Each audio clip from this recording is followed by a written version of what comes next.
കാനഡയിൽ മലയാളികൾ മരിക്കുന്നതിനെപ്പറ്റി ഏതാനും മാസം മുമ്പ് ഒരു വീഡിയോ ചെയ്യുകയുണ്ടായി. അതിനുശേഷവും മലയാളികൾ മരിക്കുന്നത് കണ്ടു.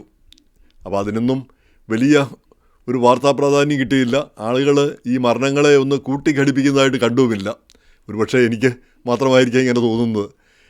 കാരണം അത് തോന്നാനുള്ള പ്രധാനപ്പെട്ട കാര്യം, കാനഡയിൽ ചെറുപ്പക്കാർ മരിക്കുന്നു, എന്തുകൊണ്ട് അമേരിക്കയിൽ മരിക്കുന്നില്ല? അതിൽ കൂടുതൽ മലയാളികളുള്ള സ്ഥലമാണ് അമേരിക്ക. ഇവിടെ മരിക്കുന്നില്ല, അപ്പോൾ അവിടെ മരിക്കുകയും ചെയ്യുന്നു. അപ്പോൾ എന്തോ ഒരു കുഴപ്പമുണ്ട്. ആ കുഴപ്പമൊന്നും നമ്മൾ കണ്ടുപിടിക്കേണ്ടതുണ്ട് എന്ന് എനിക്ക് തോന്നുന്നു. ആളുകൾ കാനഡയിലേക്ക് ചെറുപ്പക്കാർ വിദ്യാർത്ഥികളായിട്ടും മറ്റും ഇടിച്ചു കയറുന്ന ഒരു സ്ഥിതി നമ്മൾ കണ്ടിരുന്നു. ഇപ്പോൾ അത് കുറഞ്ഞു എന്ന് തോന്നുന്നു. നന്നായി കാനഡ നിയമങ്ങളൊക്കെ ശക്തമാക്കണം. വാസ്തവം പറഞ്ഞാൽ ഇങ്ങനെ ഇടിച്ചു കയറുന്നത് ഒന്ന് അവസാനിപ്പിക്കണം. ഇടിച്ചു കയറുന്നതിൽ ഒരു തെറ്റുമില്ല. ആകപ്പാടെ അതിൻ്റെ ഒരേ ഒരു പ്രതീക്ഷ നമുക്കറിയാം. ഈ അമേരിക്കയിലോ കാനഡയിലോ ഓസ്ട്രേലിയയിലോ ഒക്കെ നമ്മൾ വരുന്നതിൻ്റെ ഒരേ ഒരു ലക്ഷ്യമേ ഉള്ളൂ, അവിടെ തങ്ങുക, അവിടെ പിന്നെ പെർമനൻറ്റ് റെസിഡൻസ് എടുത്ത് അവിടെ പൗരന്മാരൊക്കെ ആയി മാറി അവിടെ പാശ്ചാത്യ സംസ്കാരത്തിൻ്റെ ഭാഗമാകുക.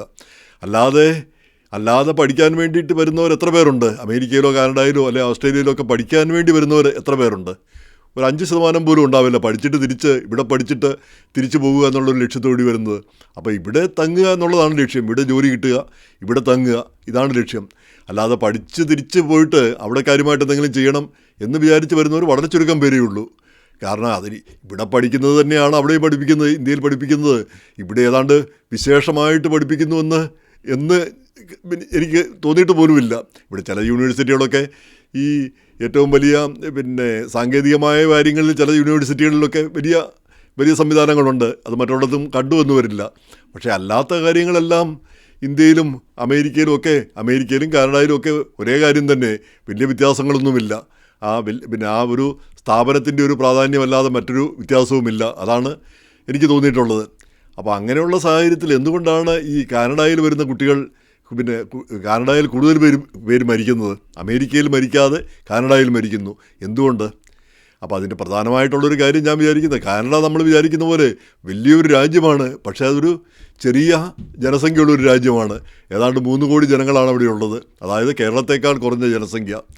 അവിടെ അവസരങ്ങൾ കുറവാണ്. അവിടെ വലിയ സ്ഥാപനങ്ങളൊന്നുമില്ല. അമേരിക്കയിലെ പോലെ സ്ഥാപനങ്ങളൊക്കെ കുറവാണ്. കാര്യം അമേരിക്കയും കാനഡയും ഒരുപോലെയാണ് ജീവിത കാര്യത്തിലും സൗകര്യങ്ങളിലും. ഒരുപക്ഷെ കാനഡയാണ് കുറച്ചുകൂടെ ജീവിക്കാൻ നല്ല സ്ഥലമെന്ന് തോന്നുന്നു. ഈ ഫ്രീ മെഡിക്കൽ കെയറും മറ്റും ഒക്കെയുള്ള നല്ല സംവിധാനങ്ങളുള്ള രാജ്യം. പക്ഷേ അതേസമയം തന്നെ അവിടെ അതൊരു ചെറിയ രാജ്യമാണ്.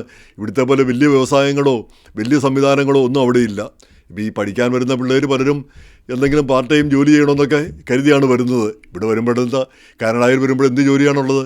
ഒരു ഹോട്ടലിൽ ജോലി കിട്ടാൻ പോലും പറ്റില്ല. നമുക്കറിയാം, നമ്മുടെ സുഹൃത്തുക്കൾ പലരും ഹോട്ടൽ നടത്തുന്ന പലരും അവിടെ ആളുകളിങ്ങനെ ഈ എംടെക്കിനും അല്ലെങ്കിൽ അതുപോലുള്ള PhD പഠിക്കുന്ന പിള്ളേർ പാത്രം കഴുകാനുള്ള ഒരു ജോലി പോലും അവർക്ക് കിട്ടാൻ വകുപ്പില്ല. കാരണം ഇഷ്ടംപോലെ ആളുകൾ ഇങ്ങനെ നിൽക്കുകയാണ്, ആളുകളെല്ലാം ഇടിച്ചു കയറി നിൽക്കുകയാണ്. അപ്പോൾ അങ്ങനെ വരുമ്പോഴത്തേക്ക് ഇവിടെ വന്നു കഴിഞ്ഞ് ഇവിടെ തുടരാൻ പറ്റാതെ വരുന്നു. തിരിച്ച് നാട്ടിൽ ചെന്നാൽ വലിയ ലോൺ എടുത്തൊക്കെ ആയിരിക്കും ഇങ്ങോട്ട് വന്നിരിക്കുന്നത്. തിരിച്ച് നാട്ടിൽ ചെന്നാൽ എന്താകും എന്നുള്ള സ്ഥിതി വരുന്നു. അപ്പോൾ അങ്ങനെയൊക്കെ വരുന്ന അവസ്ഥയിൽ ജീവിതം തന്നെ അങ്ങ് വഴിമുട്ടി നിൽക്കുന്ന ഒരു അവസ്ഥ വരുന്നു നല്ലൊരു പങ്ക് ആളുകൾക്ക്. അങ്ങനെയുള്ള അവസ്ഥയിൽ കടുങ്കൈകൾ ചെയ്യുന്നവരോ അല്ലെങ്കിൽ പല പല ജീവിതം അവസാനിപ്പിക്കുന്നവരോ ഒക്കെ ഉണ്ടാവാം. എങ്ങനെയായാലും ഈ ആളുകൾ ചെറുപ്പക്കാരുമൊക്കെ മരിക്കുന്നത് കാണുന്നത് നമുക്കത്ര ഇഷ്ടപ്പെടുന്നൊരു കാര്യമല്ല. അങ്ങനെ കൊടുക്കുകയും എല്ലാം കൂടെ ഉപേക്ഷിച്ച് കാനഡയ്ക്കോ അമേരിക്കയ്ക്കോ വരേണ്ട കാര്യമില്ല. ഇവിടെ വന്നു ചിലർ രക്ഷപ്പെടും, ചിലർ രക്ഷപ്പെടില്ല. അപ്പോൾ ഇവിടെ വന്ന് രക്ഷപ്പെടുമെന്ന് നോക്കുന്നതിൽ ഒരു തെറ്റുമില്ല. അങ്ങനെ വേണമല്ലോ, അങ്ങനെയാണ് നമ്മൾ ചെയ്യേണ്ടതും. പക്ഷേ ഇവിടെ രക്ഷപ്പെട്ടില്ലെങ്കിൽ എനിക്ക് തിരിച്ചു പോകാൻ പറ്റില്ല, ഞാൻ തിരിച്ചു പോവില്ല എന്ന് വിചാരിച്ച് വരുന്ന ആ ഒരു സംവിധാനം, അത് ഒരു മാറ്റം വരേണ്ടതുണ്ട്. നമ്മുടെ ചിന്താഗതിയിൽ ഒരു മാറ്റം വരേണ്ടതുണ്ട്. നമ്മളൊരു സ്ഥലത്തേക്ക് പോകുന്നു, അവിടെ രക്ഷപ്പെടുമോ എന്ന് നോക്കുക, അവിടെ വഴി കിട്ടുമോ എന്ന് നോക്കുക. ഇല്ലെങ്കിൽ നമുക്ക് തിരിച്ചു പോകാം. നമുക്കും ഒരു രാജ്യമുണ്ടല്ലോ, നമുക്കും ജീവിക്കാനുള്ള ചുറ്റുപാടുകളും സംവിധാനങ്ങളും അവിടെയും ഉണ്ടല്ലോ. ആ രീതിയിലല്ലേ ചിന്തിക്കേണ്ടത്. അപ്പോൾ അത് കാനഡയിൽ മാത്രം ഇങ്ങനെ കാണുന്നത്, അപ്പോൾ അതിൻ്റെ കണക്കുകളോ കാര്യങ്ങളോ ഒന്നും പറയാൻ ഞാൻ ആഗ്രഹിക്കുന്നില്ല. ഇത്ര പേര് മരിച്ചു, അല്ലെ ഇന്നപ്പോൾ ഇത്ര പേര് മരിച്ചു, അല്ലെ ഇങ്ങനെയുള്ള കാര്യങ്ങളോ വിവരങ്ങളോ ഒന്നും പറയാനായിട്ട് ഞാൻ ആഗ്രഹിക്കുന്നില്ല. അതേപ്പറ്റി റിസർച്ച് ചെയ്യാനോ അതിൻ്റെ ഡീറ്റെയിൽസ് കണ്ടെത്താനോ പോലും ഞാൻ ആഗ്രഹിക്കുന്നില്ല. പക്ഷേ ഈ ഒറ്റപ്പെട്ട വാർത്തകൾ ഇടയ്ക്കിടയ്ക്ക് വരുന്നത് കാണുമ്പോഴാണ് നമുക്കൊരു വിഷമം വരുന്നത്. അപ്പോൾ അത് നമ്മുടെ ആളുകൾ അത്രയ്ക്ക് ഡെസ്പറേറ്റ്, അത്രയ്ക്ക് നിരാശാഭരിതരായി മാറുന്നുണ്ടോ നമ്മുടെ ചെറുപ്പക്കാരൊക്കെ? അങ്ങനെയുള്ളൊരവസ്ഥ കാനഡയിലൊക്കെ ഉണ്ടാകുന്നുണ്ടോ? അപ്പോൾ അമേരിക്കയിലില്ലാത്തത് കൊണ്ടാണ് നമുക്ക് ഈ വിഷമം വരുന്നത്. ഇവിടെ അങ്ങനെ ആളുകൾ മരിക്കുന്നില്ല, അതിൽ കൂടുതൽ ആളുകൾ ഇവിടെ ഉണ്ട്. പക്ഷേ ഇവിടെ ആളുകൾ അങ്ങനെ മരിക്കുന്നില്ല, പക്ഷേ അവിടെ മരിക്കുകയും ചെയ്യുന്നു. അപ്പോൾ അത് നമ്മുടെ ചിന്താഗതിയിലും നമ്മുടെ കാരണം ഈ വിദേശ രാജ്യങ്ങളിലേക്ക് പോകുന്നവരുടെ ആ മാനസികാവസ്ഥയിൽ ഒരു മാറ്റം വരേണ്ടതുണ്ട്. നമ്മൾ പോകുന്നതിൽ ഒരു തെറ്റുമില്ല, പോകണം. കാരണം ഈ കേരളം പോലെ ജനസാന്ദ്രത കൂടിയ ഒരു സ്ഥലത്ത് എല്ലാവരും കൂടി അവിടെ പിന്നെ അവിടെ കിടന്നിട്ട് എന്താ കാര്യം ഇരിക്കുന്നത്? എവിടെയൊക്കെ പോകാൻ കഴിയുമോ അവിടെയൊക്കെ പോകണം. കാര്യത്തിൽ ഒരു തർക്കവും എനിക്ക് തോന്നിയിട്ടില്ല. പക്ഷേ അതേസമയം തന്നെ നമ്മളൊരു എക്സ്പ്ലോറേഷനാണ് പോകുന്നത്. കൊളംബസ് പോയതുപോലെ കിട്ടിയാൽ കിട്ടി, പോയാൽ പോയി, ആ രീതിയിലാണ് പോകുന്നത്. എവിടെ ചെന്നെത്തിയാൽ നന്ന്, ചെന്നെത്തിയില്ലെങ്കിലും നമ്മൾ തിരിച്ചു പോരും. നമ്മൾ അത് ജീവിതത്തിൻ്റെ അവസാനമായിട്ട് കണക്കാക്കില്ല. എന്തായാലും ഇങ്ങനെയുള്ളവരോട് എനിക്ക് ജെറി പൂവക്കാലായുടെയൊക്കെ പോസ്റ്റുകൾ ഫേസ്ബുക്കിലൊക്കെ ഉണ്ട്, അത് വായിക്കണം, ആവേശം. പിന്നെ നമ്മളെ വഴികാട്ടുന്ന പോസ്റ്റുകൾ. പിന്നെ അങ്ങനെ നിരാശാഭരിതരാവേണ്ട ഒരു കാര്യമില്ല. ഒരവസരം പോയാൽ വേറെയും അവസരങ്ങളുണ്ട്. വേറെ അവസരങ്ങൾ ഇവിടെ ഇല്ലെങ്കിൽ വേറെ എവിടെയുമുണ്ട്. പിന്നെ ഇന്ത്യയിലുണ്ട്. കാരണം ഇന്ത്യയിൽ ജീവിക്കുന്നതും എന്തെങ്കിലും മോശമായിട്ട് എനിക്ക് തോന്നിയിട്ടില്ല വാസ്തവം പറഞ്ഞാൽ. കാര്യം കുറേ ശല്യങ്ങളും ഉപദ്രവങ്ങളും ഒക്കെ ഉണ്ട്, നമുക്കിഷ്ടപ്പെടാത്ത പല കാര്യങ്ങളുമുണ്ട്. എന്നാൽ കൂടി അത് നമ്മുടെ മാതൃരാജ്യമാണ്, നമുക്കറിയാവുന്ന കാര്യങ്ങളാണ്. നമ്മളത് കുറേ കഴിയുമ്പോൾ നമ്മളങ്ങ് ഇഷ്ടപ്പെട്ടു പോകും. ഇപ്പോൾ അമേരിക്കയിൽ വന്നപ്പം ഞാൻ ഓർക്കുന്നുണ്ട്, ഈ ആദ്യത്തെ വർഷം നമുക്ക് തിരിച്ചു പോകാൻ വണ്ടിക്കൂലിക്ക് എന്തെങ്കിലും മാർഗ്ഗം ഉണ്ടായിരുന്നെങ്കിൽ തിരിച്ചു പോകുമായിരുന്നു നമ്മളിൽ പലരും. എന്ന് മാത്രമല്ല, അവിടെ എന്തെങ്കിലും സംവിധാനം ഉണ്ടെങ്കിൽ, എന്തെങ്കിലും ഒരു ജോലി കിട്ടുമെന്ന് ഉറപ്പുണ്ടെങ്കിൽ തിരിച്ചു പോകാനായിട്ട് നമുക്ക് ഒരു മടിയും തോന്നുകയില്ലായിരുന്നു. പിന്നെ ക്രമേണ ഇവിടെ ജീവിച്ച് പിന്നെ നമ്മളങ്ങ് അമേരിക്ക അങ്ങ് ഇഷ്ടപ്പെട്ടു പോകുന്നു. അമേരിക്ക പിന്നെ നമ്മുടെ ഭാഗമായി മാറുന്നു. ഇങ്ങനെയല്ലേ എല്ലാവരുടെയും കാര്യം. ആദ്യകാലങ്ങളിലൊക്കെ നമുക്കിവിടെ അങ്ങനെ പിന്നെ ഇവിടെ താമസിക്കുന്ന കാര്യം തന്നെ, സ്ഥിരതാമസം എന്നുള്ളത് നമുക്ക് സങ്കല്പിക്കാനേ പറ്റത്തില്ലായിരുന്നു. ഇവിടെ വരുന്ന ചില ആളുകളുണ്ട്, ഇവിടെ ഈ വിസിറ്റിംഗ് വിസയിലൊക്കെ വരുന്ന ചില ആളുകൾ അവിടെ അവർ വന്ന് ഒരാഴ്ചയ്ക്കുള്ളിൽ തിരിച്ചു പോകും. അവർക്ക് ഇവിടെ നിൽക്കണ്ട പിന്നെ അത്രയും. കാരണം അവർക്ക് അവരുടേതായ ഒന്നും ഇവിടെ ഇല്ല ആദ്യമായിട്ട് വരുമ്പോൾ. പിന്നെ നമ്മൾ ഓരോന്നും ഉണ്ടാക്കിയെടുക്കുന്നു. നമ്മുടെ ബന്ധങ്ങളും സൗഹൃദങ്ങളും നമ്മുടെ സാമ്പത്തികവും ജീവിതമൊക്കെ നമ്മൾ കെട്ടിപ്പടുക്കുന്നു. അങ്ങനെയാണ് നമ്മൾ ഇവിടെ മുന്നോട്ട് പോകുന്നത്.